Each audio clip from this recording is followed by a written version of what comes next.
બે બાબતો જરૂરી છે, રાઈટ? હું તમને તેની વૃત્તિ સમજાવવા માટે એક વૃક્ષનું અથવા તો ઝાડનું ઉદાહરણ આપીશ. ઝાડમાં કયા કયા ભાગો હોય છે? એક વૃક્ષ વિશે આપણે વિચાર કરીએ તો વૃક્ષમાં કયા કયા નાના મોટા ભાગ હોય છે? જવાબ આવશે મૂળ, થડ, ડાળી, પાંદડા, ફળ, પછી શું હોય? મૂળ,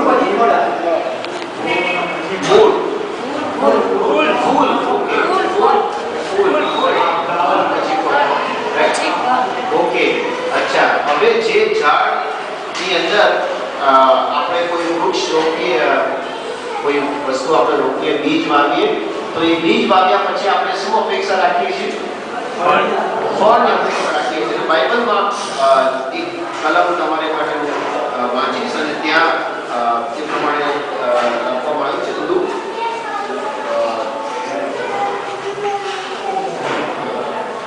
ઓકે, લુકની સુવાર્તા 13મો અધ્યાય 6 થી 9 કલમ. લુકની સુવાર્તા 13મો અધ્યાય અને 6 થી 9 કલમ. તમે ત્યારથી સાંભળશો.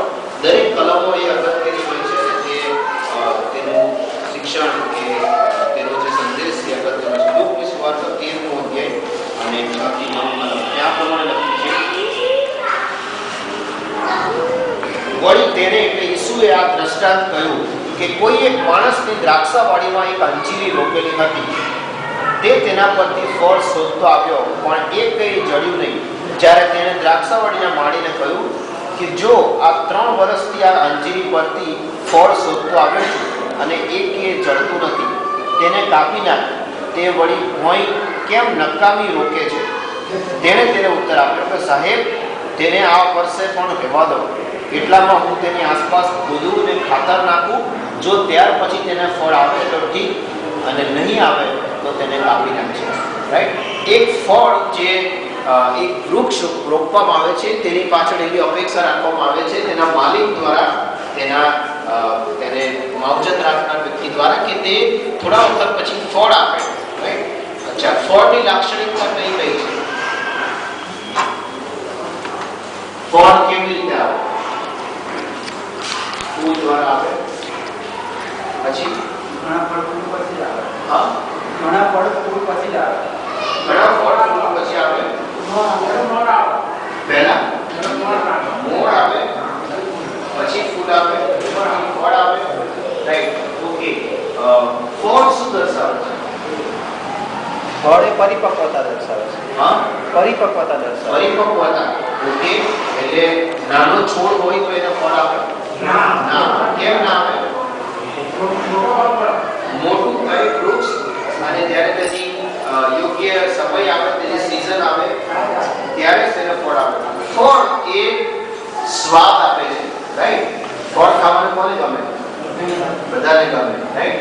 અને ઘણી બધી વાર આપણે જે ફળની અપેક્ષા રાખીએ છીએ, ફળ જીવનમાં જોવા મળતું નથી. આપણે પોતાના જીવન વિશે કમ્પેર કરીએ, સરખામણી કરીએ તો ઈશ્વર પણ દરેક શિષ્ય પાસે ફળની અપેક્ષા રાખે છે. અને એ ક્યાં લખ્યું છે? યોહાનની સુવાર્તા 15મા અધ્યાયમાં પણ લખ્યું છે. લુક 13માં આપણે વાંચ્યું અને યોહાન 15માં પણ એ પ્રમાણે લખ્યું છે. હું વાંચ્યું છું, હું ખરો દ્રાક્ષા પેલો છું અને મારો બાપ માળી છે.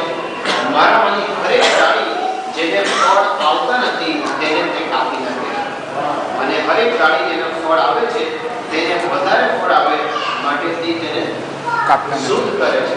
પ્રભુની ઈચ્છા શું છે? ડાળી પાસેથી ફળ આવે છે. બરાબર? આપણે કોણ છે? ડાળી છે, અને ડાળીની ઉપર ફળની અપેક્ષા રાખવામાં આવે છે. ફળ પરિપક્વતા દર્શાવે છે, અને ફળ એ જીવનની એક અપેક્ષા છે. શિષ્યપણાની અંદર જ્યારે આપણે આગળ વધીએ છીએ ત્યારે આપણી પાસે યોગ્ય સમયે ફળની અપેક્ષા રાખવામાં આવે છે. અને ફળ એ કયા કયા ફળ બાઇબલ વાત કરે છે?